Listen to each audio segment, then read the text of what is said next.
आज या पंढरपूरमध्ये जो कॉरिडॉर बाधित नागरिकांचा मोर्चा निघाला, या मोर्चाला समर्थन देण्यासाठी मी या ठिकाणी उपस्थित आहे. त्यांना समर्थन देत असताना मागे देखील याबाबत अनेक वेळा भूमिका मांडण्याचा योग आला.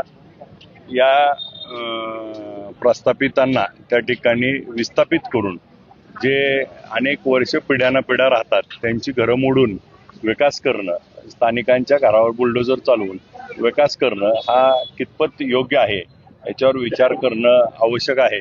आणि सरकारला मागच्या काळात देखील कॉरिडॉरमध्ये पंढरपूरच्या पेरिफेरल, मग रिंग रोड असेल, पंढरपूरच्या बाजूला अजून नदीच्या पलीकड विकास अजून करायचा असेल तर यासाठी सुरुवात करावी आणि पंढरपूरच्या पलीकडचा विकास आधी करून त्या वारकरी हे त्या ठिकाणी येतात, नदीच्या अलीकडे येतात, दर्शन घेतील आणि पलीकडच्या बाजूला जर विकास केला तर त्या ठिकाणी या लोकांची घरं पाडण्याची आवश्यकता भासणार नाही. नदीवरनं 2 पूल बांधून आपल्याला जो विकास करायचा आहे तो नदीच्या पलीकड करावा अशी आमची पहिल्या दिवशीपासून जी भूमिका आहे तीच भूमिका आम्ही कायम आहे.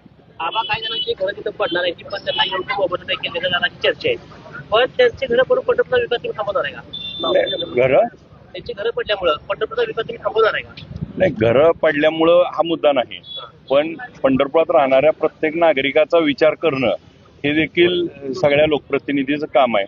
आणि मग नदीच्या पलीकड जी शेतजमीन आहे, मोकळी जागा आहे, मग आपण पुणे जिल्हा बघितलं, पुणे शहर बघितलं, पुण्याच्या अलीकड आणि पलीकड नदीमुळं शहर वसलं, पूल झाले. तसं नाशिकला सेम झाले. तसं आपल्या नदीच्या पलीकड शेती जमीन आहे, जिथं कोणाची अडचण नसणार ती जर भूसंपादन केली आणि तिथं जर हा विकास आराखडा तयार केला तर याला विरोध असायचं काही कारण नाही. सत्ताधारी बोलायला कोणत्या त्यांनीच करतायत म्हणल्यावर ते कशी बोलतील.